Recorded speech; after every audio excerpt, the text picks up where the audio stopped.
की ह्या सगळ्या ज्या गृहिणी आहेत ह्याच माझ्या ब्रँड अँबॅसेडर आहेत. आता डबीतलं काजळ कोण वापरतं की बाकी सगळं मी खोटं बोलू शकतो पण माझी बॅलन्स शीट खोटं बोलू शकत नाही. त्यांचा पगार जर तू महिन्याच्या शेवटच्या दिवशी देऊ शकला नाहीस तर 1 तारखेला शटर बंद करायचं.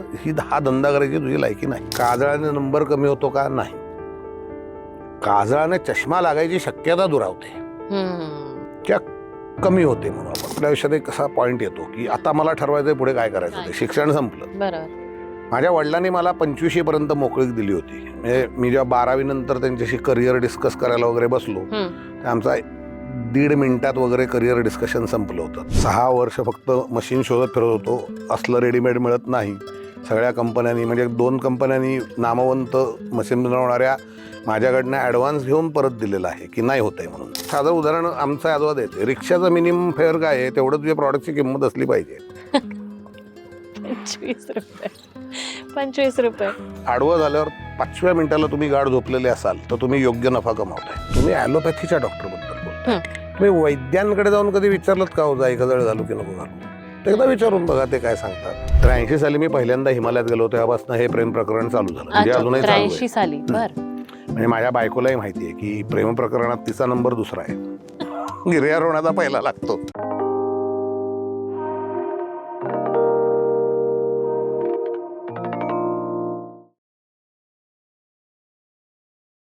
रोलिंग स्कोपच्या विचार 360 या सेगमेंटमध्ये मी गंधाली बेलगावकर बाग आपल्या सगळ्यांचं मनापासून स्वागत करते. तर आपल्या या आजच्या भागात आपल्याशी गप्पा मारण्यासाठी जे पाहुणे आले आहेत त्यांचा परिचय करून देण्याआधी मी तुम्हाला एक छोटीशी हिंट देणार आहे. ती म्हणजे एका प्रॉडक्टबद्दलची. आपल्या आईच्या किंवा आजीच्या पर्समध्ये नेहमी सापडते ती हिरव्या रंगाची छोटीशी डबी. त्या डबीवरती आहे एका आईचं आणि छोट्याशा गोंडस बाळाचं चित्र. सुचतंय का? हां, बरोबर. तुम्ही ओळखलंच असेल. जाई काजळ. येस. आज आपल्याकडे जे पाहुणे आले आहेत ते आहेत जाई काजळचे प्रमुख भागीदार किंबहुना सर्वेसर्वा राजेश गाडगीळ सर. सर, आपल्या स्टुडिओमध्ये तुमचं खूप खूप मनापासून स्वागत. नमस्कार. पण यांची ओळख एवढीच मर्यादित नाहीये. हे आहेत हिमालयाच्या अनएक्सप्लोर्ड वाटा शोधत जाणारे एक धाडसी गिर्यारोहक आणि अनेक कलाकार आणि कलाविष्कारांना भक्कम पाठिंबा देणारा एक कलासक्त माणूस. चला तर गप्पांना सुरुवात करूयात. आणि मला या एपिसोडच्या सुरुवातीला प्रेक्षकांना एक गंमत सांगायला आवडेल की आपल्या सगळ्यांना लहानपणापासून असं वाटतं की जाई काजळ हे एक ब्युटी प्रॉडक्ट आहे किंवा सौंदर्य प्रसाधन आहे. पण खरं सांगायचं तर ते एक सौंदर्य प्रसाधन नसून ते एक आयुर्वेदिक औषध म्हणून खरं तर पहिले त्याची सुरुवात झाली होती. तर हा काय किस्सा आहे किंवा या मागची काय कहाणी आहे ते आपण सरांकडूनच ऐकून घेऊयात. बर. असं आहे की जाई काजळची सुरुवात झाली विक्रीसाठी ज्याला आपण म्हणतो ना, ते 1956 साली. या पहिली डबी आम्ही विकली. बर बर. पण जाई काजळ ह्या औषधाची सुरुवात जर म्हणाल तर ती 1954 सालापासून झालेली आहे. सुरुवातीला त्याच्यावर आजोबांनी अनेक प्रयोग केले. त्याच्यातनं एक फॉर्म्युला शोधून काढला. जर तुम्हाला आठवत असेल तर साधारण 1950 पर्यंत परंपरा अशी होती की काजळ ही वस्तू आजी घरात आपल्या तान्ह्या नवजात नातवासाठी किंवा नातीसाठी बनवायची. स्वतः ती काशाची वाटी एरंडाच्या तेलाच्या वातीवर धरून मग ती काजळी गोळा करून त्याच्यात कापूर खलून मग तो वस्त्रगाळ करून घेऊन खाली जे यायचं बरोबर ते काजळ. आणि ही पद्धत आपल्याकडे पूर्वापार चालत आलेली आहे. आयुर्वेदात सुद्धा अंजनविधी म्हणून सांगितलेला आहे, जो दिनचर्या म्हणजे तुमचं जनरल रोजचं हे नव्हे, डेली रुटीन नव्हे. दिनचर्या म्हणजे तुम्ही तुमच्या शरीराची काळजी वेगवेगळ्या गोष्टीतनं कशी घ्यायची याचं वर्णन आहे आयुर्वेदात. त्यात अंजनविधी म्हणून स्पेसिफिक काजळ घालायची कृती सांगितलेली आहे की कधी वापरावं, कसं तयार करावं. ह्या सगळ्याचा फायदा घेऊन अर्थातच त्या पद्धतीने आज कमर्शियल लेवलला ते करणं शक्य नाही.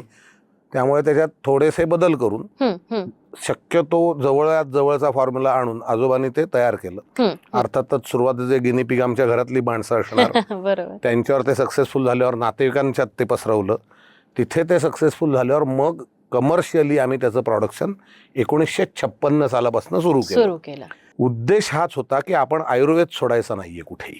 हे सगळं करत असताना आयुर्वेदाचे जे फायदे सांगितलेले आहेत काजळाचे ते लोकांना कमीत कमी पैशात मिळवून देणं हा आजोबांनी पहिल्यापासून त्यांचा धोरणाचा भागच ठेवलेला होता. कंपनीचं आजही तेच धोरण आहे. शक्यतो कमीत कमी पैशात शक्यतो उत्तमातली उत्तम वस्तू पुरवणं हे आमचं मिशन स्टेटमेंट आहे म्हणाल तरी चालेल, आणि ते आम्ही पाळतो. बरोबर. तर त्याला अनुसरून हे सौंदर्य प्रसाधन करायचं नाही. याच्यात उत्कृष्ट क्वालिटीचेच रॉ मटेरियल्स वापरली गेली पाहिजे आणि हे वापरून तुम्हाला नक्की काहीतरी मेडिसिनल व्हॅल्यू त्याची मिळाली पाहिजे. हे दोन्ही पहिलं काजळ बनवण्यापासून ते आज आम्ही जे बनवतोय तिथपर्यंत कॉन्स्टंट आहे.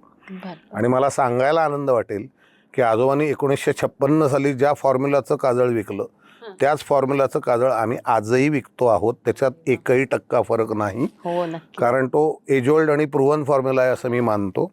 त्याच्यात अर्थातच बदल झाले. 1999 पर्यंत हे 100% मॅन्युअली प्रोड्यूस केलं जाणारं प्रोडक्शन होतं. ते 1999 पासनं हळूहळू ते मशीन्सवर एक त्याचं जसं सक्सेसफुल मशीनचे आमचे एक्सपेरिमेंट व्हायला लागले तसं करत गेलो. आज 95% प्रोडक्शन हे ऑटोमेटेड या स्वरूपात आहे किंवा ह्याच्यात ह्युमन इंटरव्हेन्शन नाही, पण 5% हे आम्ही जाणून बुजून ठेवलेलं ह्युमन इंटरव्हेन्शन आहे. कारण शेवटी आपली ॲफिनिटी त्या प्रॉडक्टशी राहणार असेल तर तिथे आपला स्वतःचा टच असणं गरजेचं आहे असं आम्ही आजही मानतो. आणि त्याप्रमाणे ती सगळी धुरा तशीच पुढे चालू आहे. त्यामुळे नंबर ऑफ वर्कर्स कॉन्स्टंट असले तरी नंबर ऑफ प्रोडक्शन और नंबर ऑफ मॅन्युफॅक्चर्ड युनिट्स हे मला आजही सांगायला आनंद वाटतो की आज लोक मला विचारतात की अरे आता डबीतलं काजळ कोण वापरतं, थोडक्यात तुम्ही डिक्लाईनच्या साईडला आहात की काय. बरोबर. तर मला त्यांनाही आणि तुम्हाला या निमित्ताने सांगायला आनंद वाटेल की बाकी सगळं मी खोटं बोलू शकतो पण माझी बॅलन्स शीट खोटं बोलू शकत नाही. आणि तिथे मी मॅन्युफॅक्चर असल्यामुळे टर्नओव्हरची फिगर काय आहे ही बघण्याच्या आधी मी ते मागे ते शेड्यूल असतं त्याच्यात नंबर ऑफ युनिट्स मॅन्युफॅक्चर्ड आणि नंबर ऑफ युनिट्स सोल्ड हे मी पहिलं बघतो. आणि त्याच्यात मला तरी दरवर्षी अजूनही वृद्धीच दिसत आलेली आहे. ती फार जास्त नाही, कारण हे आता सॅच्युरेटेड मार्केट सगळी झालेली आहेत, पण अजूनही डिक्लाईन या शब्दाच्या जवळपासही आम्ही गेलेलो नाही हे मात्र मी या निमित्ताने सांगू शकतो. नक्कीच, कारण मी तुम्हाला मगाशी गप्पा मारताना म्हणलं तसं माझी आई स्वतः वयाच्या 9व्या वर्षापासून काजळ वापरते. ती आता 58 वर्षाची आणि ती डेली तिने ते काजळ वापरलेलं आहे. आणि असे कित्येक कस्टमर्स आहेत जे, आणि हे पिढ्यानं पिढ्या आहेत. मी खरं सांगू का, मध्यंतरी ते आमच्याकडे एक मार्केटिंग टीम आली होती की ह्याला नवीन जनरेशनसाठी काहीतरी अपलिफ्ट करायला आपण अमुक करू तमुक करू, ब्रँड अँबॅसेडर ठेवू वगैरे. मी सांगितलं जोपर्यंत आपल्याकडे कुटुंब संस्था आणि आजी पर्टिक्युलरली हे अस्तित्वात आहे ना तोपर्यंत मला वेगळे ब्रँड अँबॅसेडर नेमायची गरज वाटत नाही. याचं सिंपल कारण असं आहे की ह्या सगळ्या ज्या गृहिणी आहेत ह्याच माझ्या ब्रँड अँबॅसेडर आहेत. कारण हे त्यांनी आयुष्यभर वापरलंय, त्यांना त्याची महती किंवा त्याचं महत्त्व कळलेलं आहे आणि त्याच्यामुळे ते न चुकता त्यांच्या मुलांच्या डोळ्यापर्यंत तेच जाईल याची तेच दक्षता घेणार आहेत. म्हणजे आता माझ्या स्वतःच्या मुली आहेत ना, एक आता जस्ट करिअर सुरू झाली आहे, एक अजूनही शिकते आहे कॉलेज. त्यांना माहिती आहे की त्या तिकडे जाताना ते पेन्सिल आयब्रो आयशॅडो वगैरे सगळं करून जातात आणि रात्री झोपताना जाई काजळ लावून न चुकता झोपतात, कारण त्यांना त्याचे फायदे माहिती आहेत. आणि मी त्या माझ्या मुलेत म्हणून कधी त्यांना जबरदस्त सांगितलेलं नाही की हेच प्रॉडक्ट लावा. मी त्यांना उलट विचारलं की तुम्ही अरे हे रोज घालता, तुम्हाला असं. बाबा हे आम्हीच नाही करत, आमच्या क्लासमधल्या बहुसंख्य मुली हेच करतात की कॉलेजला येताना पेन्सिल वापरत असतील पण झोपताना मात्र जाई काजळ घालतात. हा जो काय विश्वास एका पिढीकडनं दुसऱ्या पिढीकडे गेलेला आहे ना, ही मला वाटतं आमची आत्तापर्यंतची सगळ्यात मोठी जर कमाई काय असेल या व्यवसायातनं तर ती ही आहे. त्यातनं रुपये पैसे किती आले ते तर येणारच आहेत सक्सेसफुल कुठचाही बिझनेस झाला की, पण त्याच्याही पेक्षा हा जो विश्वास 5 पिढ्यांचा विश्वास आहे ना आमच्या गाठीशी, हा मला सगळ्यात जास्ती महत्त्वाचा वाटतो. बरोबर, नक्कीच. आणि आता आपण याच्याबद्दल बोलतोच आहे की त्याचे फायदे माहिती आहेत, तर मला त्याच्या मेडिसिनल व्हॅल्यूज बद्दल पण ऐकायला नक्कीच आवडेल. आता कसं आहे, काजळाचे मुख्य 3 घटक. एक म्हणजे त्यातला काळेपणा, काजळी ज्याला आपण म्हणतो ते. बरोबर. दुसरं आहे ते त्यातलं तेल आणि तिसरं आहे ते त्यातलं कापराचं मिश्रण, म्हणजे साधा कापूर आणि भीमसेनी कापूर याचं मिश्रण. बरोबर. या प्रत्येकाच्या स्वतःच्या काही क्वालिटीज आहेत. बरोबर. पैकी तेल हे तर आता आयुर्वेदामुळे सगळ्यांना माहितीच आहे की खोबऱ्याचं तेल हे एकतर श्लेष्मल म्हणजे तुमचे छोटे छोटे जे काय रेटिनावरती स्क्रॅचेस किंवा जखमा झालेले असतील हे सगळं बुजवायचं काम हे तेल करतं. खोबरेल तेल तुमच्या डोळ्यांना थंडावा देतं. बरोबर. त्याच्यामुळे तोही डोळ्यांवरचा जो स्ट्रेस आपण म्हणतो दिवसभरात आलेला असतो तो कमी करायला तेल मदत करतं खूप. आणि त्यामुळे तुम्हाला शांत झोप लागते. त्याच्यामुळे तो एक रिज्युव्हिनेशनचा भाग त्याच्यातनं तुम्हाला साधता येतो. बरोबर. कार्बन ब्लॅक किंवा काजळी ही केमिकली किती इनर्ट असली किंवा त्याचं डायरेक्ट जर केमिकल काही ॲप्लिकेशन नसलं तरी त्याचं गुणधर्म असा आहे की ती इलेक्ट्रॉनिकली निगेटिव्ह आहे. त्याच्यामुळे जो कचरा तुमच्या डोळ्यात सगळा जमा होतो ना, धुळीचे कण असतील, बारीक काही इतर असेल, ते सगळं गोळावून इथे 2 ब्लॉबच्या स्वरूपात इकडे येतं. काळ्या रंगामुळे ते ब्लॉब्स उठून दिसतात. ते सकाळी फक्त साफ करायचे, तोंडावर पाणी मारायचं की यू आर फ्रेश. तो सगळा कचरा कार्बनमुळे एका जागी जमा होतो आणि बाहेर पडायला मदत होते. तिसरा महत्त्वाचा कापूर किंवा कापराचं मिश्रण. कापूर हा मुळातच अँटीसेप्टिक आहे आणि त्यामुळे डोळ्यात कुठचाही डोळे लाल होणं, खोपऱ्यांसारखे रोग होणं, डोळे येणं ज्याला आपण म्हणतो, ह्या सगळ्यांवरती रामबाण इलाज म्हणजे त्याच्यावर कापराची मात्रा जी या काजळातनं तुम्हाला आपोआप मिळते. ह्याचा मोठा फायदा असा की झोपण्याआधी हे लावल्यामुळे त्याच्यानंतर साधारण कमीत कमी 6.5 तास ते 8 तास तुमचे डोळे बंद असतात. त्याच्यामुळे त्या काजळाला डोळ्यात काम करायला वेळ मिळतो. ते शांतपणे त्याचं काम करत राहतं, तुम्ही शांतपणे झोपलेले असता आणि त्याच्यामुळे तुमचे डोळे चांगले राहायला या काजळामुळे मदत मिळते. काजळाने नंबर कमी होतो का? नाही. काजळाने चष्मा लागायची शक्यता दुरावते किंवा कमी होते म्हणू आपण.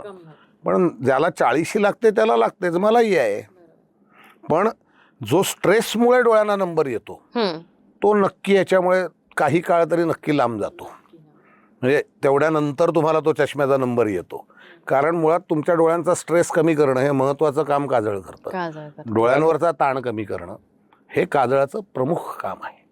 आणि ते कुठच्याही मार्गाने असेल, मग ते प्रदूषणामुळे असेल, प्रखर प्रकाशामुळे असेल किंवा इतर काही कारणांमुळे असेल, तुमची व्हिजन एक्सपोज होत राहिली, म्हणजे डोळे जर या सगळ्या प्रकाराला एक्सपोज होत राहिले. आता आपण शहरात राहतो, केवढं प्रदूषण आहे, डोळ्यांवरही परिणाम होणारच आहे त्याचा. नक्कीच तुमचे इमिशन्स आहेत वेगवेगळ्या प्रकारची व्हेकल्सची, ते कण डोळ्यातच जाणार आहेत, धुळीचे कण डोळ्यातच जाणार आहेत.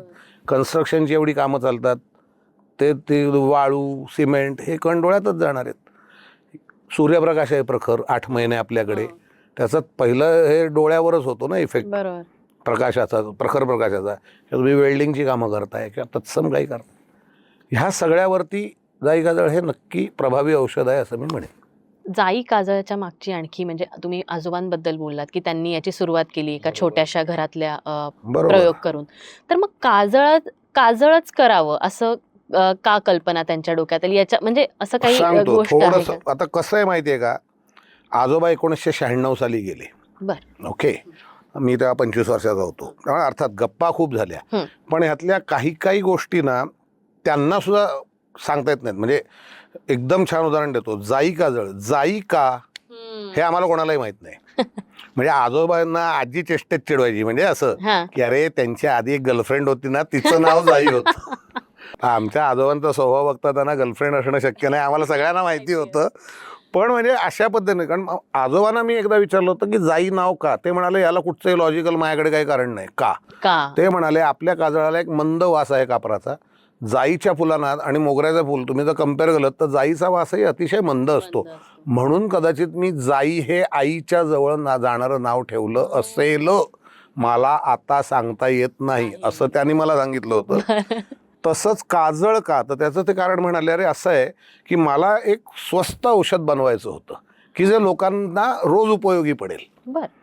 तर म्हणाले त्या कॅटेगरीत अर्थातच काजळ होतं. तेव्हा घरोघरी काजळ बनत होतं. सुरुवातीला माझ्या आजोबांना त्यांच्या जवळच्या लोकांनी वेड्यात काढलं होतं की हा या धंद्यात आपटणार का, काजळ विकत कोण घेणार, ते घरी बनवायची गोष्ट आहे. त्या आजोबा त्यांना असं सांगायचं असं आहे, आता तुमच्या घरी लोणची बनतात का विकत आणली जातात? त्या काळी हळूहळू लोणची विकत आणायला सुरुवात झालेली होती. बरोबर. त्याच्या आधीपासूनच 50 वर्ष लोकांनी लोणची बनवून विकायला सुरुवात केली. म्हणजे आज तुमच्या बायकोला वेळ आहे म्हणून काजळ घरात बनतंय.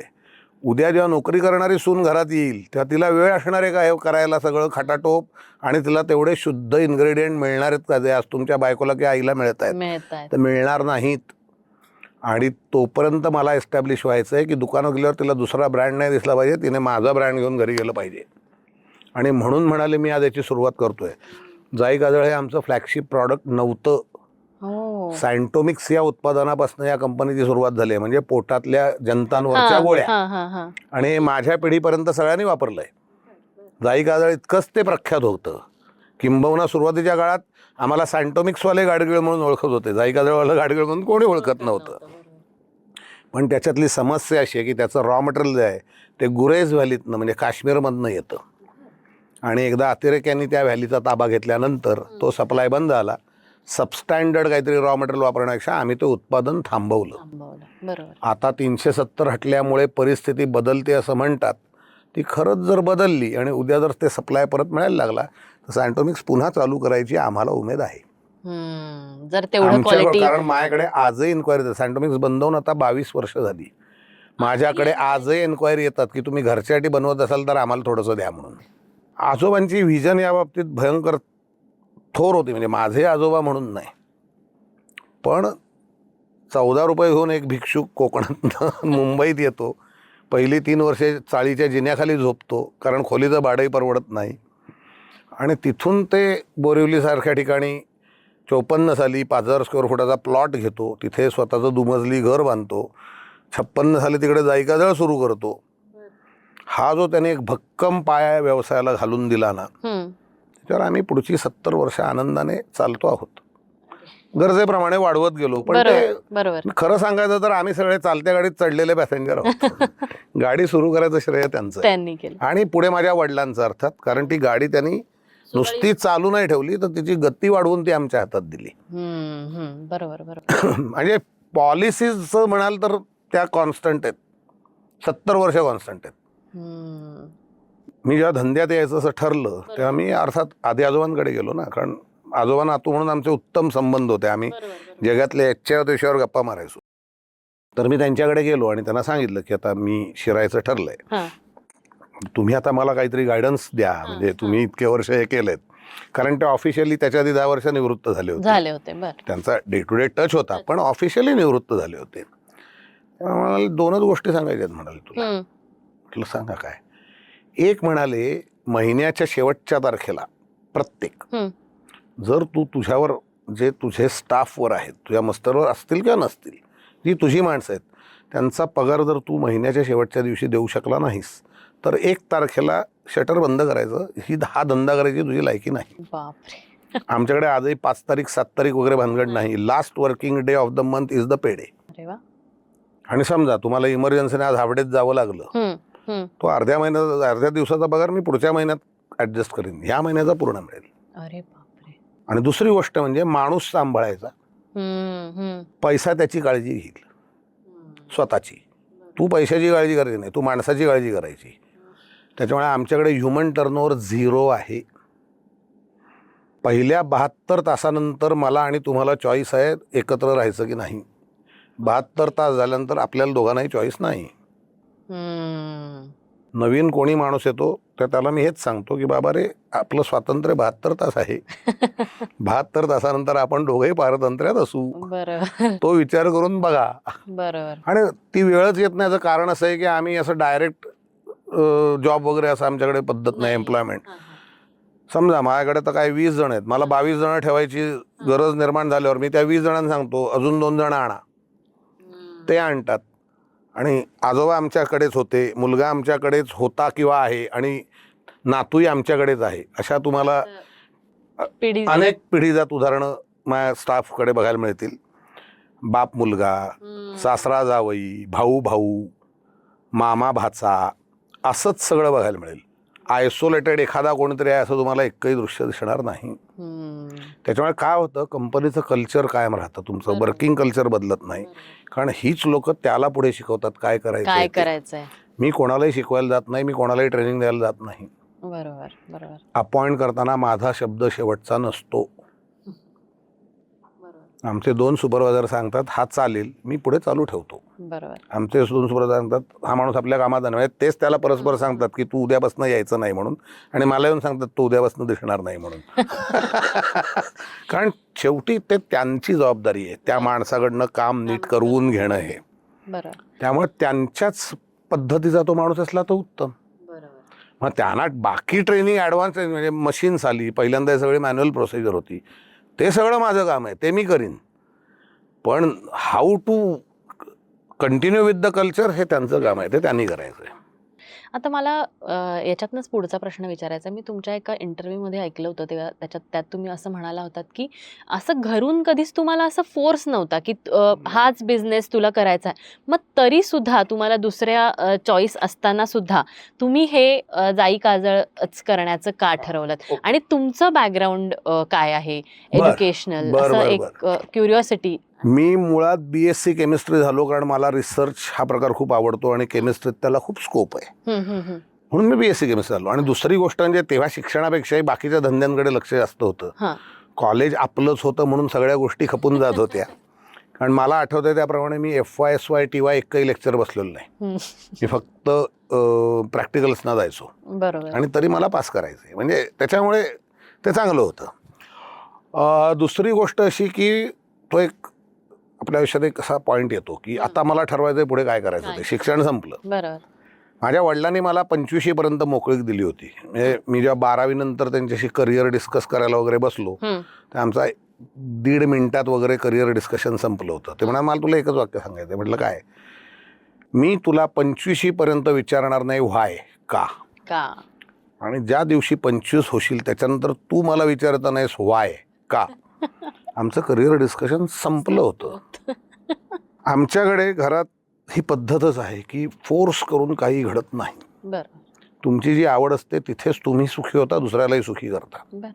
मी तेच करा. टॅलेंट आहे ना मग करा ना, मग तुमच्या क्षेत्रात काम करा. तुम्हाला जर या क्षेत्रात टॅलेंटच नाहीये तर व्यवसाय ही वस्तू अशी आहे, भरवून जेवणाची वस्तू नाही. हे स्वतः शिजवायला लागतं जेवायचं असेल तर. इथे रेडीमेड काहीही नसतं. म्हणजे माझ्या आजोबांनी त्यांच्या प्रश्नाला त्याकडे उत्तर शोधून ठेवलं ते आज माझ्या उपयोगी पडत असेल. माझ्या प्रश्नाचं उत्तर मलाच शोधायचं आहे. त्यामुळे जबरदस्ती सक्ती असा कुठचाही प्रकार नव्हता. मी स्वतः मेंटली आउटडोअर्समध्ये जायचं पैसे कमवायला या मताचा होतो.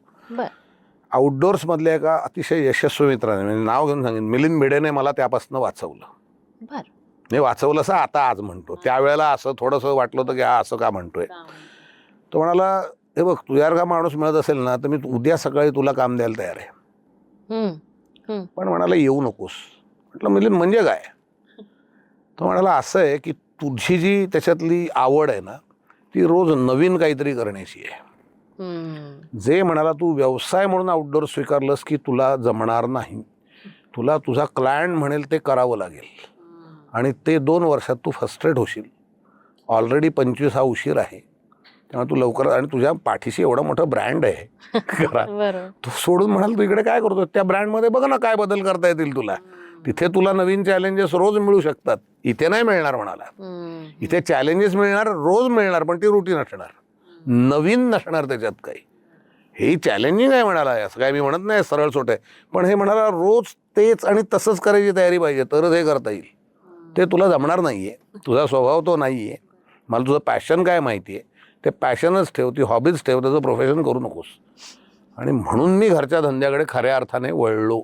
वडिलांना रात्री जाऊन सांगितलं की मी उद्यापासून यायला तयार आहे.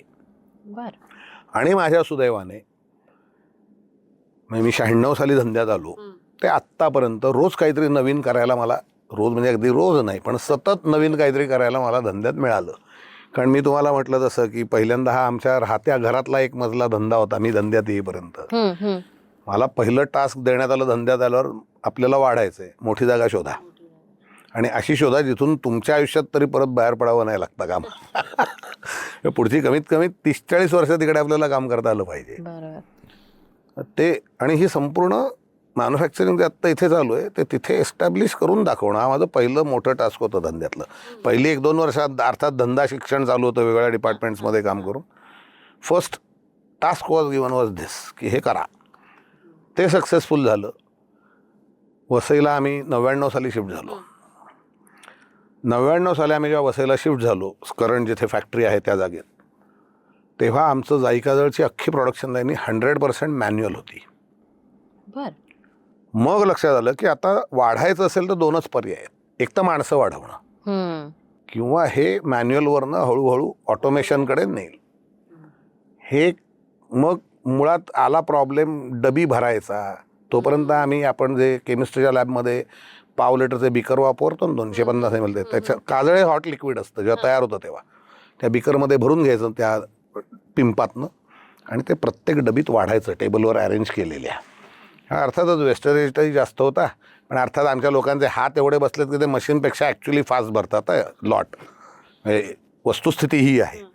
पण त्या आणि तुम्ही डबी बघितली असेल, उथळ डबी, हो. तिला खोली नाही, त्यात बरोबर 2.5 ग्रॅमच लिक्विड मावलं पाहिजे.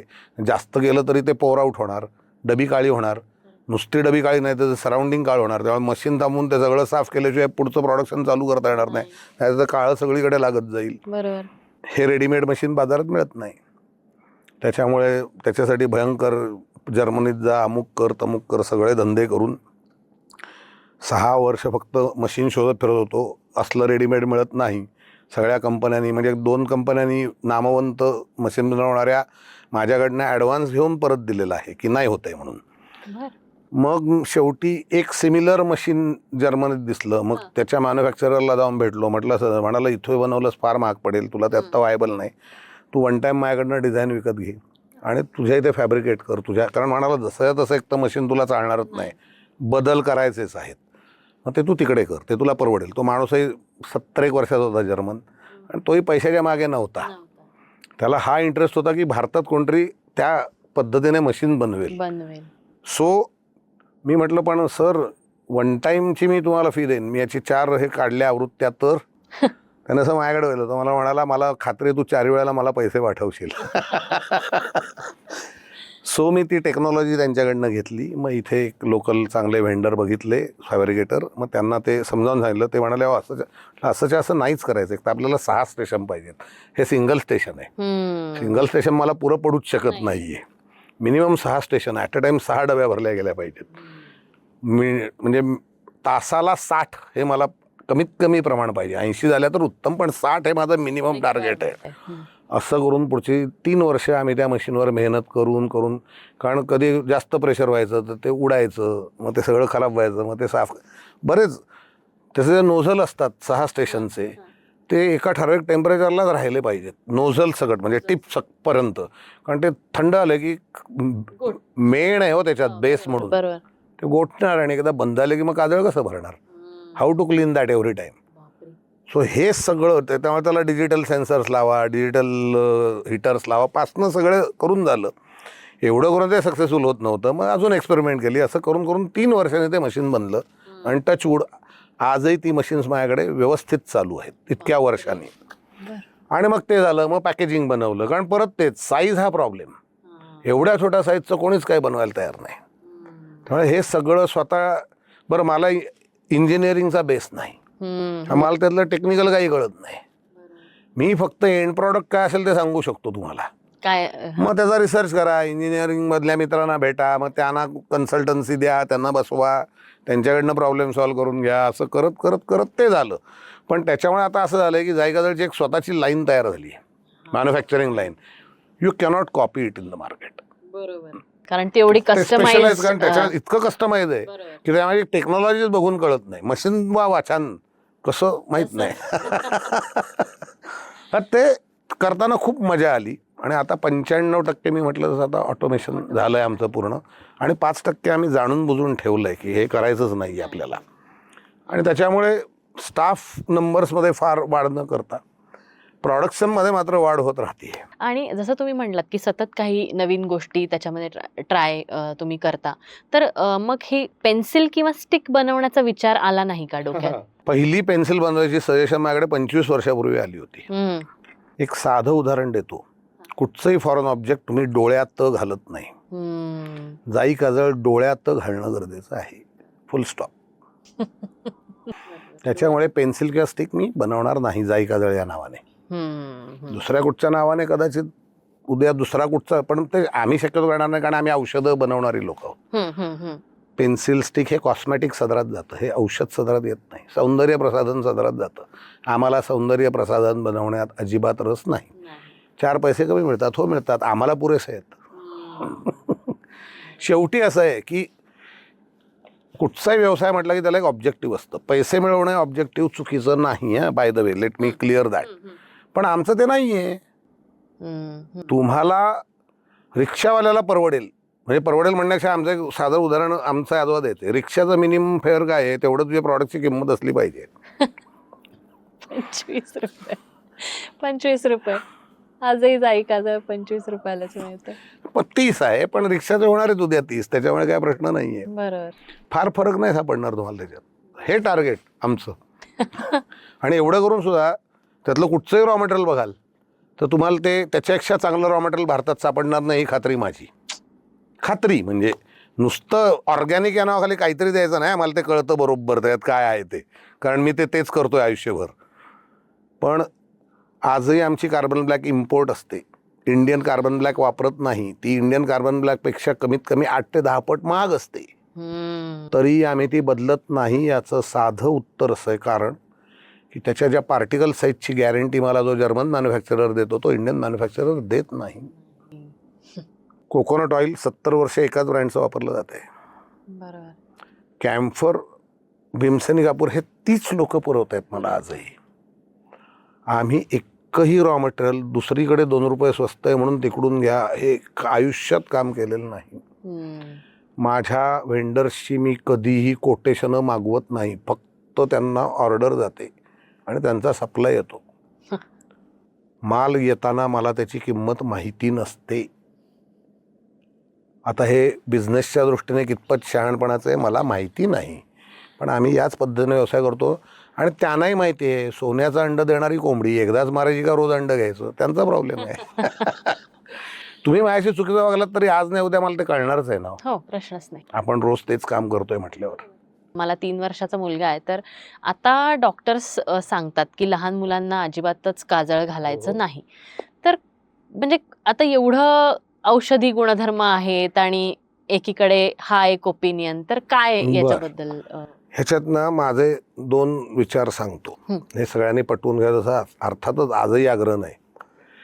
पहिली गोष्ट म्हणजे ना आपण 2 वेगळ्या औषध पद्धतीबद्दल बोलतोय. तुम्ही ॲलोपॅथीच्या डॉक्टरबद्दल बोलतोय. तुम्ही वैद्यांकडे जाऊन कधी विचारलं का हो जाई काजळ घालू की नको घालू? ते एकदा विचारून बघा ते काय सांगतात. दुसरी गोष्ट अशी की समजा काजळ घालणं वाईट असं आपण गृहीत धरूया.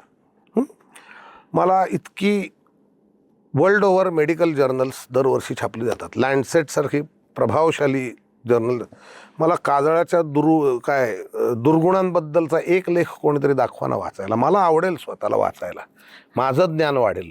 मला तर आजपर्यंत कोणी दाखवलेलं नाही आहे. काही नेत्रतज्ञ माझे मित्र आहेत, त्यांनी दाखवलेलं नाही आहे.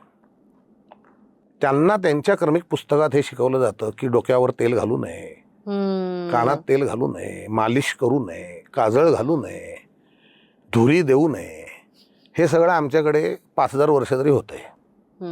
आणि तरी आम्ही भारतीय अजूनही सुदृढ निरोगी याच ह्याच्यात आहोत ना. आमच्यात काय कोणी कुपोषित झाले ते केल्यामुळे किंवा कोणाचे बुद्ध्यांक कमी झालेत असलं काय तुमच्या निदर्शनाला आलंय का? सगळा भारत चष्मे लावून फिरतोय वयाच्या 10व्या वर्षी. किंबहुना काजळ न घालणाऱ्या मुलांना चष्मे लवकर लागतात असं माझं ऑब्झर्वेशन आहे. अनफॉर्च्युनेटली माझ्याकडे सपोर्टिंग डेटा नाही, नाही तर मी तो दिला असता नक्की. माझं ऑब्झर्वेशन सांगितलं मी. हे दुसरं. आणि तिसरी गोष्ट म्हणजे ना आजच्या डॉक्टरना एवढी घाई आहे की तासात किती पेशंट काढतायत त्याच्यावर त्यांची नाही चेस्टचा भाग नाही आहे आणि त्यांच्यावर टीकाही नाही आहे. आज त्यांची ती अवस्था आहे. काजळ घालताना तुम्ही तुमचे हात स्वच्छ धुवा, हाताला कुठचेही डाग नकोत. तुमच्या मुलाचा डोळा हा अतिशय नाजूक अवयव आहे, अतिशय अलगद हाताने ते करा. हे सगळं सांगायला तर मला किती वेळ लागला. काजळ घालू नका हा एक भाग असू शकतो, आहे असं मला म्हणायचं नाही आहे. माझ्या गायनॅकने माझ्या मुलींच्या वेळेला आमच्या गायनॅकने आम्हाला तेच सांगितलं होतं. मी सांगितलं मग बाई ग मी तुझी फी पण नाही भरू शकणार ते जर केलं नाही तर मी घेऊन जाऊ का माझ्या बायकोला इकडून आणि म्युन्सिपालिटीच्या दवाखान्यात भरती करतो. कारण तिच्या आईने माझ्या आईचं वाळणपण केल्यामुळे आम्ही तिथेही पिढ्यात पेशंट आहोत. ती म्हणाली असं काय बोलतोयस तू? म्हटलं अगं तू जर मला म्हणालीस काजळ घालू नको, जर मी माझ्याच मुलीला काजळ किंवा मुलाला काजळ नाही घातलं कारण तोपर्यंत मुलगा मुलगी माहिती नव्हतं, तर म्हटलं मी बाकीच्यांना कसं विकू? आणि जर विकलं नाही तर मी जगू कसा? पैसे कुठून मिळणार मला? आणि पैसे नाही मिळणार तर मला सरकारी दवाखान्यातच गेलं पाहिजे ना बायकोचं वाळणपण करायला. प्रायव्हेट हॉस्पिटलला नाही करता येणार. आणि मी तिला हा चॅलेंज तेव्हा दिलं होतं की मला तू एक काहीतरी असं आर्टिकल दाखव की जिथे काजळाबद्दल त्याचे दुष्परिणाम याबद्दल काही अथॉरिटेटिव्ह लिहिलेलं असेल. उगाच कोणतरी भाकड कथा म्हटलं मला इंटरेस्ट नाही, मग मला डेटा पाहिजे. तो असता काय 23 वर्ष झाली त्या गोष्टीला. आणि मी म्हणतो माझी बॅलन्स शीट माझ्याशी खोटं बोलत नाही ना, बाकी सगळं जग माझ्याशी खोटं बोलू शकतो किंवा मी तुमच्याशी खोटं बोलू शकतो. मी बघितलं कोविड नंतर पर्टिक्युलरली लोक आता हळूहळू परत आयुर्वेदाकडे वळायला लागली आहेत. काही सुज्ञ ॲलोपॅथी डॉक्टर्स सुद्धा, म्हणजे उरलेले सुज्ञ नाहीत असं माझं म्हणणं नाही, जे करतायत ते नक्की सुज्ञ आहेत. आता ॲलोपॅथी आणि आयुर्वेद याचं एकत्रीकरण करून अजून काही चांगलं करता येईल का हे बघायचं आता मागे लागलेले आहेत. एवढंच मी सांगेन, कारण त्यांच्या प्रयत्नात कुठेतरी मी पण एक टेकू द्यायला उभा आहे. त्यामुळे मला ते माहिती आहे, फर्स्ट हँड नॉलेज आहे की हे घडतंय. याची सुरुवात खूप आधी झाली होती, पण आता त्याला वेग आला आहे. त्याच्यामुळे मी स्वतः असं सांगेन की तुम्ही स्वतःची थोडी तर्कबुद्धी वापरा आणि तुमचा निर्णय तुम्ही घ्या. मी आयदर वे काही सांगत नाही, घालाच असं मी नाही म्हणणार, पण हे आयुर्वेदाने बनवलेलं आहे की नाही, मग ह्याच्यात आयुर्वेदातल्या तज्ज्ञाचा सल्ला घ्या. मी चहा नीट बनवलाय की नाही हे एखाद्या चित्रकाराला विचारून काय उपयोग आहे? तो इतका ॲबसेंट माइंडेड असतो की तो मुळात चहा पितो हेच त्याला कळत नसतं. चांगला आहे की वाईट आहे तो नाही सांगू शकत मला. त्याच्यासाठी मी कुठच्या तरी शेफला विचारलं पाहिजे ना की हा माझा चहा कसा झालाय, जरा चव घेऊन सांग म्हणून. मग तो ठरवेल चांगला आहे का वाईट आहे, आणि त्याचं मी ऐकलं पाहिजे, आणि तो त्याचा तज्ज्ञ आहे. तेव्हा आपला निर्णय कृपा करून आपण स्वतः घ्या. फक्त आपली स्वतःची थोडी बुद्धी वापरा की मार्गदर्शन कुठून घ्यायचं. त्या विषयाच्या तज्ज्ञाकडे जा ना. भलत्या माणसाकडे जाऊन काय उपयोग आहे? मला इंजेक्शन घ्यायचं आहे किंवा माझं काय म्हणायचं ऑपरेशन आहे, ऑब्व्हियसली मी हॉस्पिटललाच भरती होतो. काजळ हे जर त्या पॅथीचंच नाही प्रॉडक्ट, तर त्या पॅथीतल्या माणसाचा सल्ला मी कसा काय अल्टिमेट मानायचा हे मला नाही कळत. त्या पॅथीत जातो ना की ज्या पॅथीतनं ते बनलंय, आणि तिथला तज्ज्ञ काय म्हणतोय ऐकतो. आणि हे अजिबात माझ्या साईडने एडिट करायची गरज नाही. हे पब्लिक विधान आहे माझं.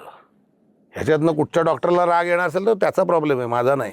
कारण मला वाटत नाही ह्याच्यात मी काही चुकीचं बोलतोय. जो ज्या गोष्टीचा तज्ञ आहे त्याच्याकडे तुम्ही त्या गोष्टीसाठी जा. तुमची मोटरसायकल रिपेअर करायला तुम्ही ह्याच्या मिकच्या बेसला घेऊन जात नाही ना. तिथले इंजिनियर तर खूप सॉलिड आहेत. माझ्या गॅरेजच्या मेकॅनिकच्या कित्येक पट शिकलेले आहेत, पण म्हणून माझी मोटरसायकल त्यांना देत नाही मी रिपेअर करायला, किंवा मिकचं विमान पण माझ्या गॅरेजमध्ये येत नाही रिपेअर व्हायला. ते त्याच्या जागी जातं, दोन्ही इंजिनच रिपेअर करतात. तसं दोन्ही डॉक्टरच आहेत ना, वैद्य काय किंवा डॉक्टर काय, ते आपले शरीरच सांभाळतात. पण ही पॅथी वेगळी, ही पॅथी वेगळी, त्यातले एक्सपर्ट्स वेगळे आहेत. डेफिनेटली मी अथॉरिटीने ॲलोपॅथीवर बोलूच शकत नाही, तो माझा प्रांतच नाही. मी कसं म्हणू, मला एवढंच माहिती आहे ॲलोपॅथीला साईड इफेक्ट आहेत. लोक मला विचारतात आयुर्वेदाला नाहीत का, म्हटलं असं म्हणू नका, गल्लत करू नका. चुकीचे जे तुमच्याशी खेळतात ना शरीराशी, आयुर्वेदाच्या नावाखाली चुकीची जी हे देतात, तिथे नक्की साईड इफेक्ट आहेत, कारण तो आयुर्वेद नाही. मूळ जे आयुर्वेदिक औषध आहे त्याला तुम्हाला ॲलर्जी असेल तरच साईड इफेक्ट आहे, ॲलर्जी नसेल तर शून्य साईड इफेक्ट आहे. कोणी मला दाखवावं साईड इफेक्टवाला आयुर्वेदिक ड्रग, एक दाखवायचं, एक, जास्त नको. किंवा सोपं उदाहरण देतो, हायड्राजिरम म्हणजे पारा, हा विषारी आहे. हे युनिव्हर्सल स्टेटमेंट आहे. तुमच्या पारा विषारी आणि माझा बिनविषारी असं काय नाही, विषारी आहे. पण त्याचं जेव्हा मी ऑक्साईड करतो, पारा भस्म करतो, तो मी औषधच वापरतो 3000 वर्षापेक्षा जास्त काळ, आणि कोणी मेलेलं नाही ते खाऊन. सुवर्ण भस्म वापरतो, हे अदरवाईज विष आहेत सगळी मानवी शरीरासाठी. मग मी औषध कशी काय वापरतो?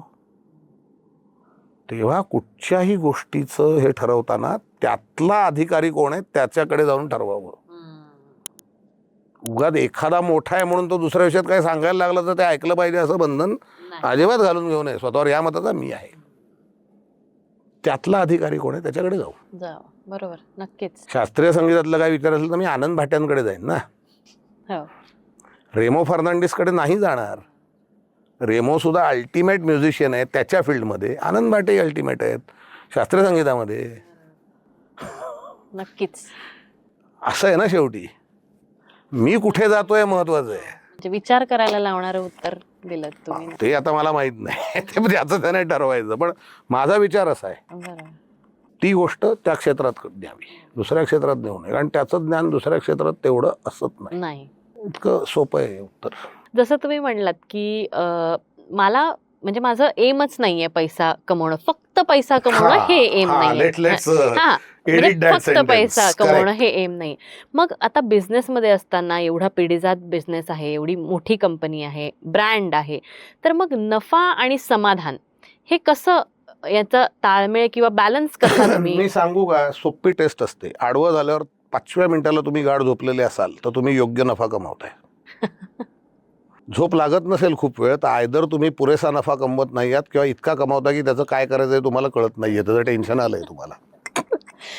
कारण सांगतो की शेवटी आपण काहीही करतो ना, हे पु ल देशपांडेंच्या एका पुस्तकात मी एक छान वाक्य वाचलं आणि ते त्यांचं नव्हतं, त्यांच्या म्हणण्याप्रमाणे भाषांतरित होतं की तुम्हाला जर 2 रुपये मिळाले, त्यातले 1 रुपयाचं तुम्ही अन्न घ्या आणि 1 रुपयाचं फूल घ्या.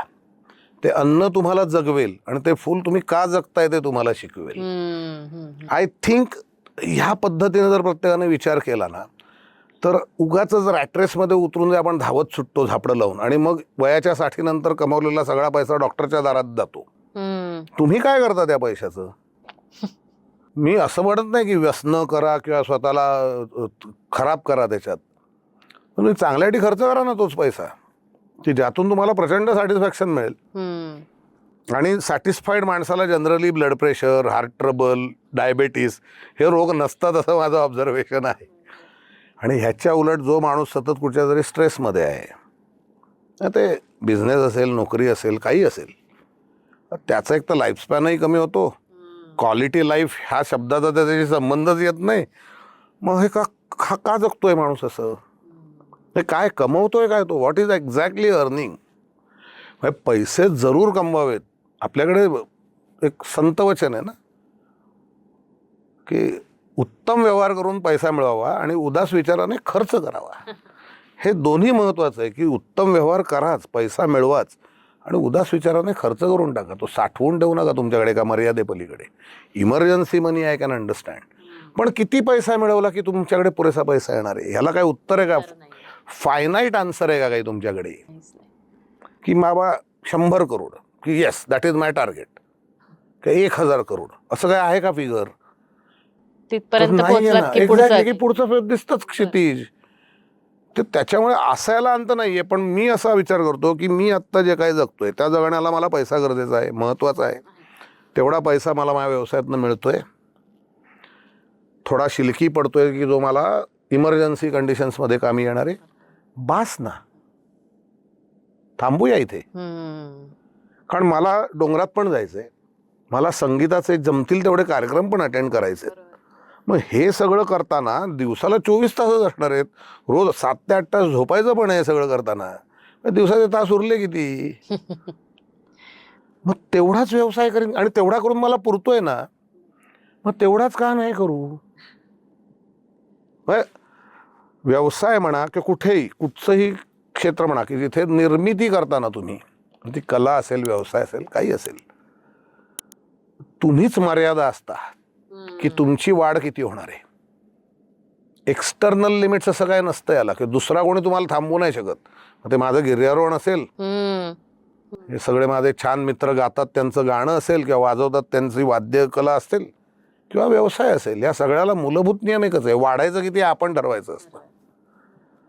आणि त्याच्यामुळे ना आपल्याला झेपेल एवढंच जर आपण वाढलो तर आपल्याला सगळ्या गोष्टी साधणं सोपं होतं असं मी म्हणेन. बरोबर. मला असं वाटतं की हा आजच्या पिढीसाठी खूपच महत्वाचा एक मेसेज आहे. नाही आहे, कारण काय माहितीये, हे स्वानुभवातनं शिकावं प्रत्येकाने असं मी म्हणतो. कारण काय होतं, काही काही लोकांना ना पैसे कमावणं हाच छंद असतो. त्यांनी माझं बोलणं ऐकलं तर ते खड्ड्यात जातील, फेल होतील. म्हणजे प्युअर सेन्स ऑफ बिझनेस जर तुम्ही माझ्या दृष्टीने त्या धंद्याकडे बघितलं माझ्या, तर मी फेल्युअर बिझनेसमन आहे. कारण इतकी ग्रोथ व्हायला पाहिजे होती ना 30 वर्षात, तेवढी नाही दिसत आहे माझ्या बॅलन्स शीटवर. मी किती सॅटिस्फाईड हा वेगळा भाग झाला, किंवा माझ्या व्यवसायातला प्रत्येक जण खुश आहे की नाही हा वेगळा भाग झाला. पण बाहेरून बघणाऱ्याला असं दिसणार आहे काय एवढ्या वर्षात एवढंच शक्य आहे ना. त्या दृष्टीने बघितल्यानंतर ही प्रत्येकाची त्या गोष्टीकडे बघण्याची ना एक प्रवृत्ती असते. बरोबर. प्रत्येकाने आपल्या ज्या प्रवृत्तीला योग्य वाटेल तेच करावं या मताचा मी आहे. मी एवढंच म्हणतो की हा पण एक काय बघ दृष्टिकोन आहे, विचार करा, पटला तरच घ्या, नाही तर सोडून द्या. हा माझा आहे. मला आता ह्याच्याशिवाय वेगळा विचार नाही करता येत. नाही का? बरं. माझं अपब्रिंगिंग म्हणा किंवा माझ्यावरचे संस्कार म्हणा किंवा माझं स्वतःचं आकलन म्हणा, हे असंच आहे. हे आता बदलणं शक्य नाही ना at this age, at the age of 55. म्हणजे आता माझ्या धंद्यातनं निवृत्त व्हायची खरं तर वेळ जवळ आहे. आता तुम्ही जसं म्हणलात की गिर्यारोहणाची आवड, तर त्याच विषयाकडे मी खरं तर वळणार होते बरं. की तुम्ही आता इतके वर्षापासून गिर्यारोहण करता आहेत आणि मला वाटतं 85 नंतर तुम्ही असं ठरवलं की मी रुटीन नाही ट्रेकिंग. नाही नाही, थोडंसं गल्लत आहे काळाची ती. मी फक्त हां 85 मी खूपच लहान होतो, 14 वर्षाचा होतो. त्यावेळेला मला काय ठरवायची हिंमतच नव्हती आणि ताकदही नव्हती. 83 साली मी पहिल्यांदा हिमालयात गेलो, तेव्हापासून हे प्रेम प्रकरण चालू झालं. म्हणजे अजूनही चालू आहे. 83 साली. बर. म्हणजे माझ्या बायकोलाही माहिती आहे की प्रेम प्रकरणात तिचा नंबर दुसरा आहे, गिर्यारोहणाचा पहिला लागतो. आणि ते तिला मान्य आहे, कारण ती तिथेच सापडली मला डोंगरात. त्याच्यामुळे आम्हाला दोघांनाही ते मान्य आहे. हा, बर बर. तर 88 सालापासून मी नुसतंच ट्रेकिंग करायचो, ज्याला पदभ्रमण म्हणतात. मग ते सह्याद्रीत असेल किंवा हिमालयात असेल. साधारण 87च्या उत्तरार्धानंतर मी सह्याद्रीतलं प्रस्तरारोहण, म्हणजे ज्याला रॉक क्लाइम्बिंग म्हणतात, ते करायला लागलो. माझ्या आत्ताच्या शरीराकडे जाऊ नका, तेव्हा मी फक्त 58 किलोचा होतो. चांगली म्हणजे ॲथलीट बॉडी ज्याला म्हणतात, त्या जिम्नॅस्ट बॉडी, त्या पद्धतीची बॉडी माझी होती. आणि तेव्हा आणि रॉक क्लाइम्बिंग हा प्रकार मला प्रचंड आवडायला लागला आणि जमला, त्यामुळे कदाचित जास्त आवडायला लागला. आणि 88 साली मी हिमालयात बेसिक कोर्स करून आलो, जो गिर्यारोहणाकरता आवश्यक असतो, माउंटेनिअरिंग करता. सुदैवाने माझी पहिली हिमालयातली मोहीम सुद्धा 88 सालीच मला करता आली, 17व्या वर्षी. आणि तिथून पुढे म्हणजे साधारण 88 ते 95 हा काळ असा होता की मी सगळ्या रुटीन एक्सपिडिशन्सच केल्या. नाववाल्या ज्याला आपण म्हणतो ना, कधी आता ही झाली, मग ही केली पाहिजे, मग ही केली पाहिजे टाईप. चुकीचं काही नाही, learn the art of climbing. ती माझी काय म्हणायचं, नोवाईस स्टेज होती किंवा अप्रेंटिस स्टेज होती, असं आपण म्हणू. नोवाईस अगदी नव्हतो, पण अप्रेंटिस होतो. त्याच्यानंतर एक्सपर्टिसिझमकडे येताना हळूहळू 1995 सालापासून मी स्वतःच्या मोहिमा करायला सुरुवात केली, ज्याला आपण हायब्रिड एक्सपिडिशन म्हणू, की जो एरिया माहिती होता पण ती पिक्स नवीन होती. अशा पद्धतीने मी 2005 सालापर्यंत पुढची 10 वर्ष मोहिमा केल्या. 2005 साली असं ठरवलं की आता याहून एक स्टेप पुढे जायला पाहिजे. मग मी म्हणजे बरोबर अनुभवी लोक आणि हे सगळं अर्थातच आहोत आम्ही, ग्रुप चांगला आहे माझा.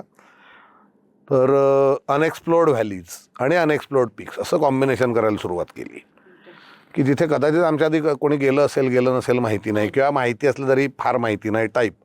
सो एक्सप्लोरेशनचा भाग थोडा थोडा त्याच्यात यायला लागला. पिक्स मात्र फर्स्ट असेंट असायचे. व्हॅली कदाचित कोणीतरी आधी जाऊन आलं ट्रेकसाठी किंवा तसं. असं मी साधारण 2015 सालापर्यंत केलं. मग लक्षात आलं की हिमालय एवढा मोठा आहे ना की तो सगळा बघणं तर शक्य नाही. आता जे काय उरलेलं आयुष्य त्यात जमेल तेवढा बघायचा आहे आपल्याला, अनुभवायचा आहे. मग असं ठरवून टाकलं की नॉट टू रिपीट. अच्छा, वेगवेगळे भाग. ह्या स्टेजला मी 2015 साली आलो आणि आता 10 वर्ष होत आली आहेत. मला सांगायला आनंद आहे की अजून 100 वर्ष जरी मी हिमालयात जात राहिलो तर ते 100 वेळा नव्या जागी गेलेलं असेल एवढा हिमालय अजून शिल्लक आहे. अरे बापरे. माझ्या करतात नाही तर सगळ्यांकरताच. म्हणजे फक्त आपल्याकडे काय होतं ना अडचण थोडीशी, मी थोडी भारतीय मनोवृत्ती कारणीभूत आहे का मला माहिती नाही. मुळात एक्सप्लोरेशन करणारी माणसं कमी आहेत. माझ्या आधीच्या पिढीत हरीश कापडिया, नंतर दिव्येश मुने, नंतर मी, एवढीच मला नावं माहिती आहेत. मला अजून नावं शोधून काढायला लागतील अजून कोण असतील तर. अनंत्य मुखर्जी आता बंगालमध्ये, माझा कंटेम्पररी म्हणूया आपण त्याला. पण अशी हाताच्या बोटावर मोजणे इतकी माणसं आहेत या क्षेत्रात, मुळात एक्सप्लोरेशन या क्षेत्रात, नवीन काही करायचं या क्षेत्रात. आणि माउंटेनिअरिंग जनरली आपल्याकडे नाव असलेल्या शिखरांकडे जायची लोकांची प्रवृत्ती आहे किंवा सर्वोच्च जागी जाऊन झेंडे लावायची प्रवृत्ती आहे. म्हणजे 98 साली एव्हरेस्ट आपल्यासाठी सुद्धा एक नवलाई होती, कारण कोणी महाराष्ट्रात माणूस तोपर्यंत नव्हता. आमचाच मित्र सुरेंद्र चव्हाण पुण्यातलाच आहे, एसए, तो जाऊन आला. एकदा तो चढून आल्यानंतर पुढे फार काही घडलं नाही. आणि त्याच्यानंतर आता जी माळ लागली, ऑलरेडी 100 महाराष्ट्रीयन येतो एव्हरेस्टवर जाऊन आलेले. मला आता असा प्रश्न पडतो की त्याच पद्धतीने त्याच मार्गाने तिथेच पोचून वैयक्तिक अतिशय उत्तम मी काहीतरी कमावतो, त्याच्यात काही भांडण नाहीये. ते कठीणच आहे, सर्वोच्चच राहणार आहे. आणि तिथे पोचणं माझ्यासाठी खूप मोठ्या अभिमानाचा भाग असूच शकतो. माझ्या खेळात मी काय भर घातली किंवा माझ्या ऍक्टिव्हिटीत मी काय भर घातली, त्याचं उत्तर माझ्यासाठी निगेटिव्ह आहे. आणि दुसरी गोष्ट म्हणजे जिथे माझ्या कंट्रोलमध्ये गोष्ट नाही तिथे मी का जातोय. गिर्यारोहण हा डोंगरात म्हणजे फ्रीडम इन माउंटन्स ह्या एक्सप्रेशनसाठी केलं जातं. तेच जर माझ्याकडे नाहीये, शेर्पा सांगेल तिथेच जायचं, तो एक बांधलेला रोप आहे त्याच्यावरनंच चालायचं, इथेच राहायचं, हेच खायचं, तो देईल तो ऑक्सिजन, तो सांगतो आता फ्लोरेट किती ठेवा.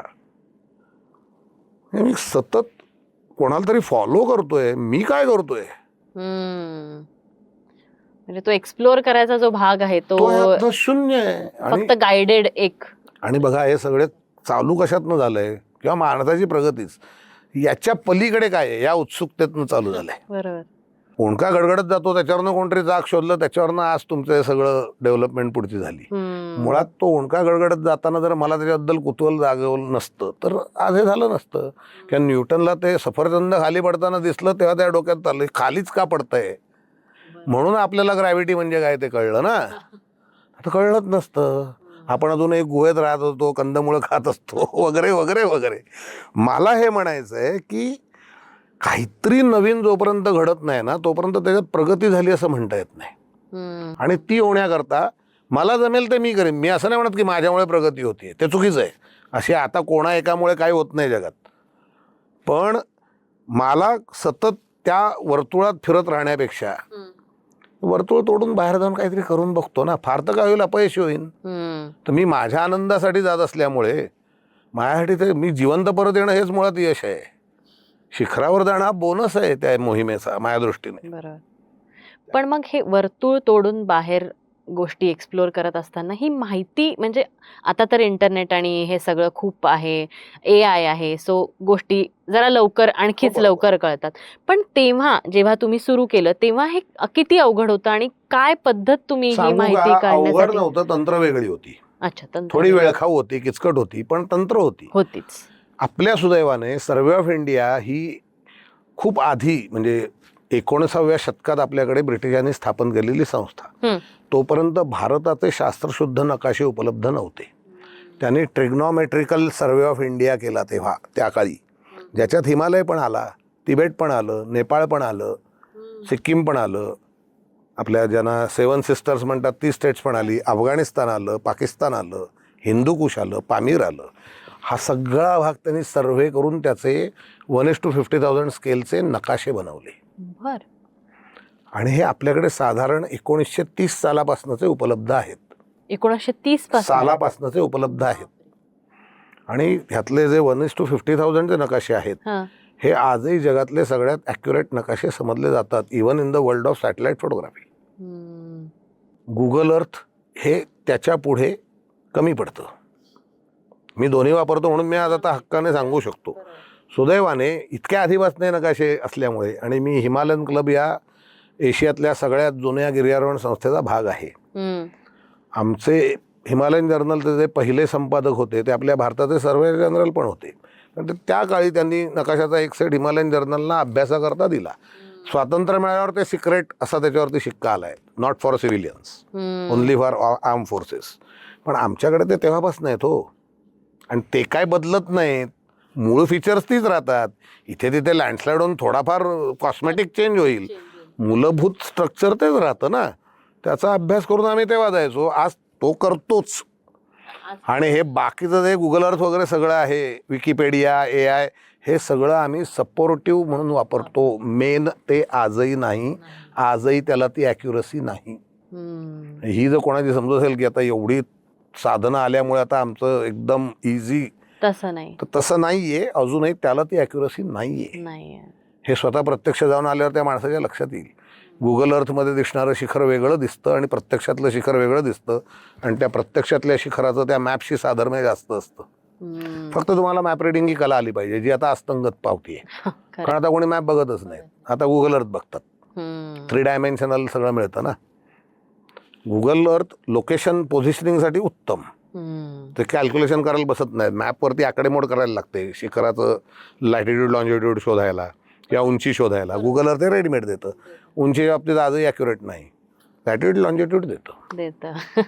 रिफ्रॅक्शनमुळे ते तेवढी करेक्ट इमेज ते अजून कॅप्चर करू शकत नाहीये.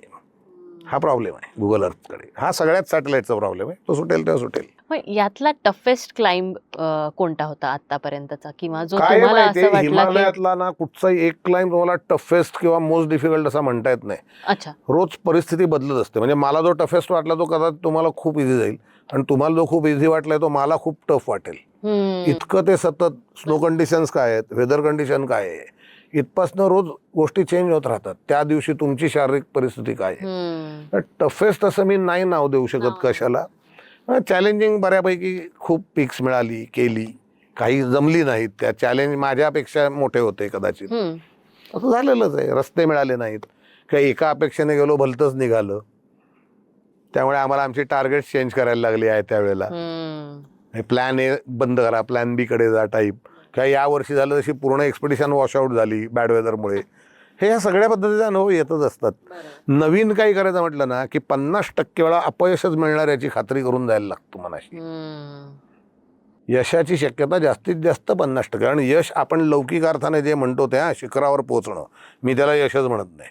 मी जिवंत परत येण्याला यश म्हणतो. त्यामुळे माझी एक्सपिरियन्स 100% सक्सेसफुल व्हावी हीच माझी इच्छा असते. आणि गिर्यारोहणाने काय शिकवलं तुम्हाला, जे तुम्हाला तुमच्या सगळ्याच ओव्हरऑल आयुष्यात गिर्यारोहणाने एकतर तुम्हाला 2 गोष्टी 2 टोकाच्या शिकवल्या जातात. एक म्हणजे decision power, decision making power. त्या क्षणी काय शक्यतो अचूक निर्णय घेणं. नुसता त्या क्षणी नाही, तो अचूकही असला पाहिजे, कारण माझा जीव अवलंबून आहे चुकीचा निर्णय घेतला तर. आणि दुसरी गोष्ट म्हणजे प्रचंड पेशन्स. बाहेर बर्फ पडतोय, टेंटमध्ये बसून राहायचं आहे 4 दिवस, काहीही करायचं नाही. वाचून कंटाळा येतो, संगीत ऐकून कंटाळा येतो, मोबाईलची बॅटरी प्रिझर्व करायची असते, त्यामुळे फार व्हिज्युअली काही बघता येत नाही, कारण 4 दिवस सनलाईटच नाही आहे. सोलरवरच चार्ज करायची आहे, त्यामुळे ती कॉन्झर्व करायची आहे पुढचं ऊन येईपर्यंत. काहीही करत नाही तुम्ही निष्क्रिय निष्काम टाईप असतात इथे. आणि वेळ तर 24 तास तेवढेच राहतात, त्याचे काय 23 होत नाहीत वेदर खराब आहे म्हणून. ते उलट 24 240 सारखे वाटायला लागतात, कारण काहीच कृती करायची नाहीये तुम्हाला. आणि अशा वेळेला तुम्ही तुमचं जे काय मनात बांधून आणलंय ते ठेवून देणं तसंच घट्ट. That's a challenge. ह्याचं कारण असं आहे की 4थ्या दिवशी कधी खाली जातोय असं होतं की नको आहे, पण जर उद्या चांगली हवा मिळणार असेल तर का नको, हे जे स्वतःला कन्व्हिन्स करणं आहे ना. बरोबर. की उद्या हे जर सिच्युएशन काय म्हणायची पॉझिटिव्ह असेल तर व्हाय नॉट, हे जे म्हणायला 5व्या दिवशी तुम्ही ताजे असावे लागता, हे शिक्षण हिमालयात गिर्यारोहणच देतं असं मला वाटतं. हे मुंबईत तर नक्की मिळत नाही. आणि तिसरी महत्त्वाची गोष्ट म्हणजे माणसाला बांधून कसं ठेवायचं, कारण जी तुमची मनोवृत्ती असते तीच तुमच्या सहकार्यांची असते. ही बास झालं आता आहे.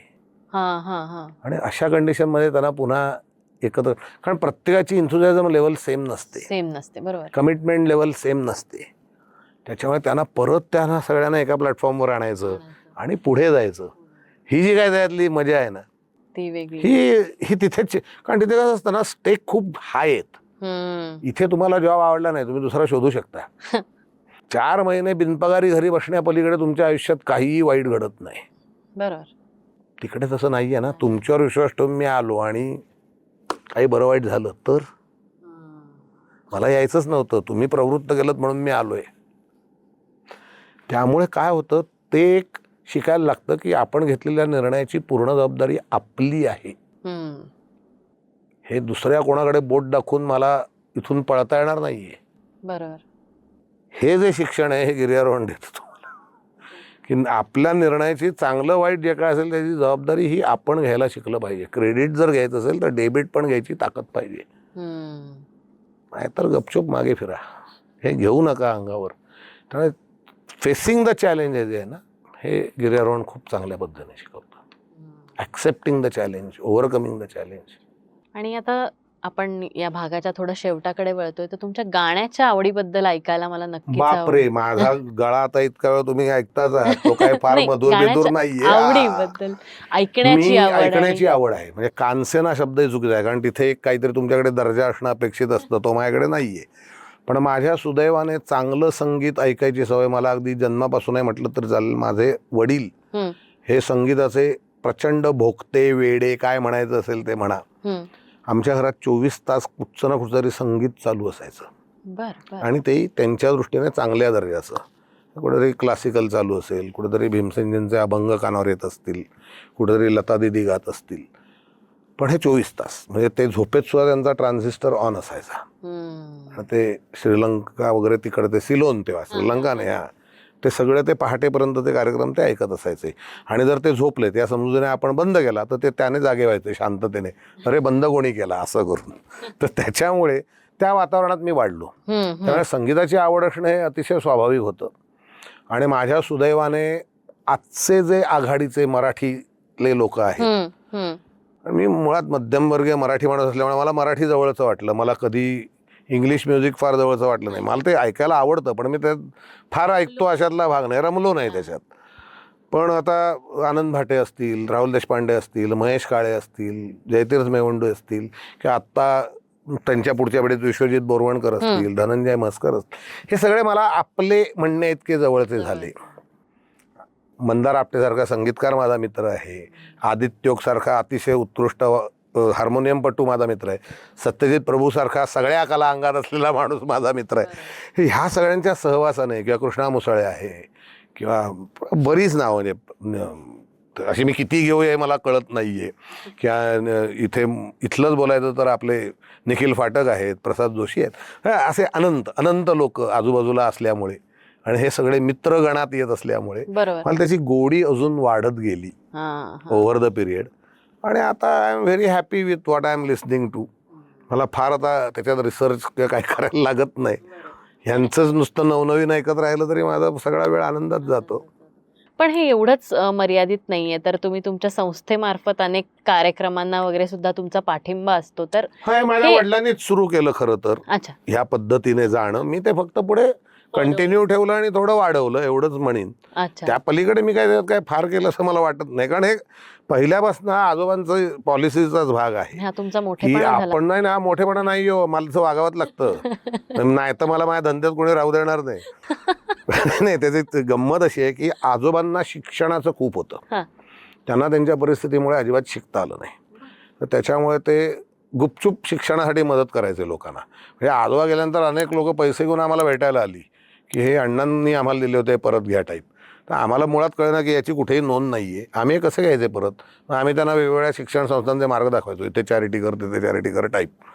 त्यांचं शिक्षण याच्यावरनं किती? मराठी 4थी 7वी असेल फार तर, व्हर्नाक्युलर फायनल, त्याच्यावर ते शिकलेले नाहीत. आणि पुण्यात अनाथ विद्यार्थीगृहात राहून शिकलेत, कारण त्यांचे वडील त्यांच्या वयाच्या दुसऱ्या वर्षी गेले होते. बापरे. म्हणजे एवढा मोठा जो ब्रँड जो सगळ्या घराघरात पोहोचलेला आहे त्याचा माणसाचा आहे. फक्त तो अशिक्षित माणूस 14 भाषा लिहू आणि बोलू शकत होता, जे मलाही शक्य नाही. मला काय, मला म्हणजे अशी माणसं, आणि त्याच्यातली एक जर्मन होती, एक जपानी होती, एक फ्रेंच होती आणि एक इंग्लिश होती, आणि उरलेल्या 10 भारतीय होत्या. बापरे. लिहू आणि बोलू शकत होता. माझ्याकडे त्यांचे जॅपनीज, जर्मन, फ्रेंच आणि इंग्लिश पत्र व्यवहार आहेत त्यांच्या हस्ताक्षरातले. बापरे. हे त्यांनी कसं साध्य केलं हे मला माहिती नाही, कधी साध्य केलं मला माहिती नाही, पण हे त्यांनी केलं होतं. म्हणजे ते म्हणूनच म्हटलं, माझे आजोबा म्हणून मी कौतुक तर करणारच. सांगे वडिलांची कीर्ती, तो एक मूर्ख आहे मला मान्यच आहे, मी तर आजोबांची सांगायला बघतोय, त्यामुळे मी शतमूर्ख आहे ह्याच्याबद्दल काही प्रॉब्लेम नाही मला. पण हे त्यांनी कसं अचीव केलं याचा मी जेव्हा आज एक त्रयस्थ म्हणून जरी विचार करतो ना, मूर्ख म्हणण्यापेक्षा आपण त्यांना ध्येयवेडी माणसं म्हणतो. ते तर प्रचंड ध्येयवेडे होते, कारण त्यांनी ते एक व्हिजन ठरवलं होतं आणि ते आयुष्यावर त्याला चिकटून वागले. बरोबर. त्याने शिक्षणाकरता केलं. बाबांचा साधारण अर्धा काळ गेल्यानंतर त्यांच्या असं लक्षात आलं तर शिक्षणासाठी स्कॉलरशिप्स देणारे किंवा करणारे खूप लोक आहेत, आणि आपण त्याच्यात खालीचाही वाटा उचलणे इतके मोठे नाही आहोत. तर मग आपण अशा ठिकाणी सपोर्ट करूया की जिथून काहीतरी थोडंफार केल्याचं आपल्यालाही समाधान मिळेल आणि समोरच्यालाही मिळेल घेतल्याचं. म्हणून मग आम्ही हळूहळू संगीत क्षेत्राकडे वळलो. आणि त्या जे मग उभरते म्हणजे जे शिकाऊ आहेत, चांगलेत पण शिकाऊ आहेत, अजून त्यांचं नाव व्हायचं आहे, अशा लोकांना पहिल्यांदा बाबांनी सपोर्ट करायला सुरुवात केली. आणि मग त्या हळूहळू धंद्याची पॉलिसी म्हणून जसं जाहिरातचा ट्रेंड बदलला तसं मग मी ते थोडं थोडं बदलत वाढवत नेलं. एवढंच. मी काही विशेष केलं असं मला तरी वाटत नाही. म्हणजे आणि हा मोठेपणा वगैरे काही नाही, हा धंद्याचा भाग आहे. It's part and parcel of my business. बरोबर. त्यातनं समोरच्याचं भलं झालं तर वाहवाच आहे ना. आणि दुसरी गोष्ट अशी आहे की चांगल्या गोष्टींशी चांगल्या गोष्टींनी असोसिएट राहणं हाही एक बिझनेस स्ट्रॅटेजी असू शकते. तुम्ही बघाल तर कुठच्याही फालतू कार्यक्रमाला माझं प्रायोजक कधीच दिसणार नाही तुम्हाला. बरोबर. किंबहुना ते असं होतं की जाई काजळ म्हटल्यानंतर त्या कार्यक्रमाला एक दर्जा नक्की जाई असेल काजळ प्रस्तुत आणि तो चांगल्या दर्जाच्या कार्यक्रमालाच जाई काजळ दिसेल, असं ते दोघांनी एकमेकाला केलेला हे आहे तो कमिटमेंट असं आपण म्हणूया. माझा आणखी एक प्रश्न आहे की मगाशी आपण जे नफा आणि समाधान याच्याबद्दल बोललो. बरोबर. आता अनेक तरुण आहेत ज्यांना स्टार्टअप किंवा बिझनेस मध्ये उतरण्याची इच्छा असते. करेक्ट. पण त्या रॅट रेस मध्ये धावताना किंवा त्याच्यात मला एवढ्यापर्यंत गोष्टी अचीव्ह करायच्यात किंवा सक्सेसफुल व्हायचंय हे करण्याच्या नादात समाधान कुठेतरी मागे पडतंय. तर त्याच्यासाठी तुम्ही काही सांगू शकाल का की ते समाधान? मी माझा विचार सांगतो.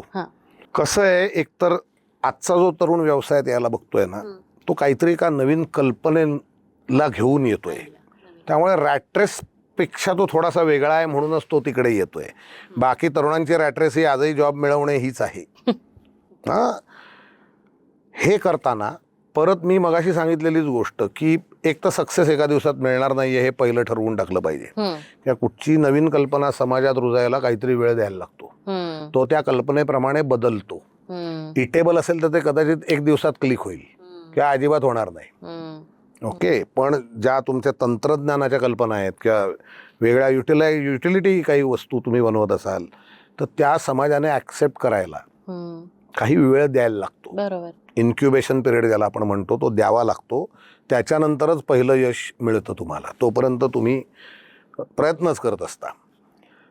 पहिलं यश मिळतं म्हणजे काय, तर तुमची ऑर्डर रिपीट होते. पहिल्यांदा तुम्ही कन्व्हिन्स करून एखादी वस्तू समोरच्याला किंवा सर्व्हिस देऊ शकाल.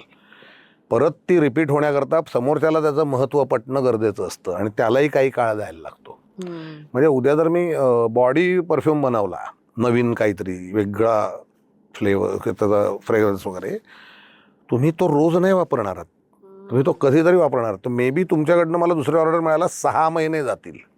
6 दिवसांनी तुम्ही मला फोन करून नाही सांगणार दुसरी बाटली आणून दे म्हणून. हे मी लक्षात घेतलं पाहिजे की हा इतका 6 महिन्यानंतर जेव्हा मी तुम्हाला भेटलो आणि तरीही तुम्ही माझ्याकडे जर मागितला नाही तर मी तुम्हाला विचारणं माझं काम आहे. हो, ते तुम्ही वापरून बघितलं का, कसं वाटलं तुम्हाला? तर तुम्ही म्हणाला मी वापरते पण इतकं नाही. म्हणजे आपण ओळखून द्यायचं की हे सक्सेसफुल म्हणजे आवडलेलं नाहीये तुम्हाला.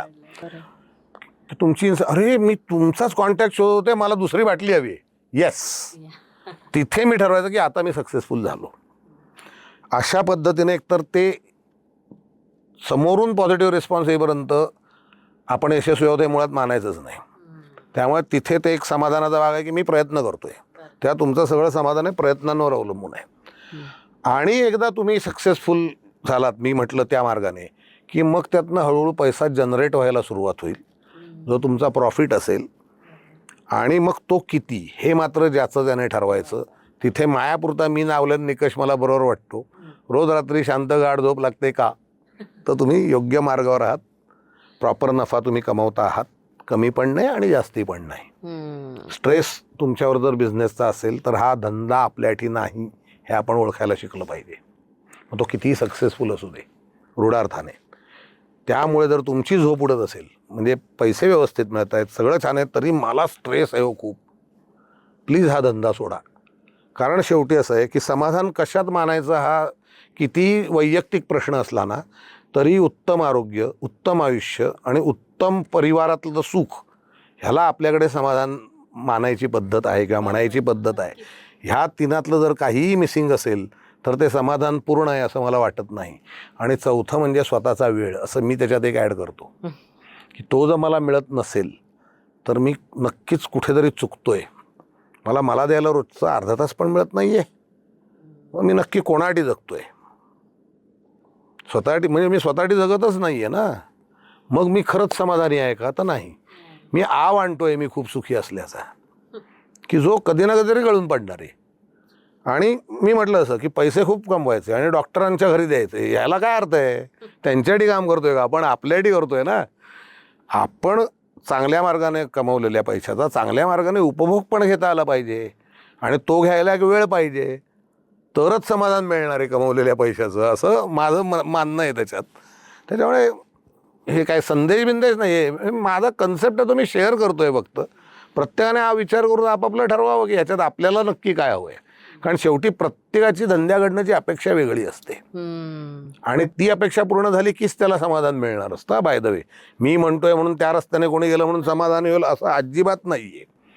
माझं जर टार्गेटच वेगळं असेल की मला 3 वर्षात 1000 करोडचा धंदा तयार करायचा आहे, तर ते 1000 करोडचं झाले नाहीत तर मी समाधानी असूच शकत नाही. 1000 करोड होईनच असं नाही आहे, पण नक्की होणार नाहीये. किंवा मग 3 वर्षांनी तरी मी हा परत विचार केला की मी ठरवलेलं हे एम पूर्ण झालंय, आता मी काय ठरवायला पाहिजे. मग 10,000 करोडचं टार्गेट ठेवायचं की सुखी होण्याचं टार्गेट ठेवायचं, हा परत वैयक्तिक आवडीवरती जातो. मला वाटतं याच नोटवर आजच्या आपल्या भागाचा आपण शेवट करतो आहे. आणि जाई काजळ या घराघरात पोहोचलेल्या ब्रँडबद्दल किंवा प्रॉडक्टबद्दल खऱ्या अर्थाने 360 डिग्रीमध्ये आपल्याला आज माहिती मिळाली. आणि अनेकही बाकी गोष्टी बिझनेस रिलेटेड असतील किंवा आत्ता जसं सरांनी आपल्याला सांगितलं की नफा आणि समाधान याचा बॅलन्स त्यांच्या दृष्टीने ते कसा ठेवतात आणि काय नवीन बिझनेसमध्ये जाणाऱ्या किंवा जॉबही करणाऱ्या ज्यांना खूप स्ट्रेस आहे त्यांनी काय गोष्टींचा विचार केला पाहिजे, अशा अनेक गोष्टी या चर्चेतून आपण हात घातलाय.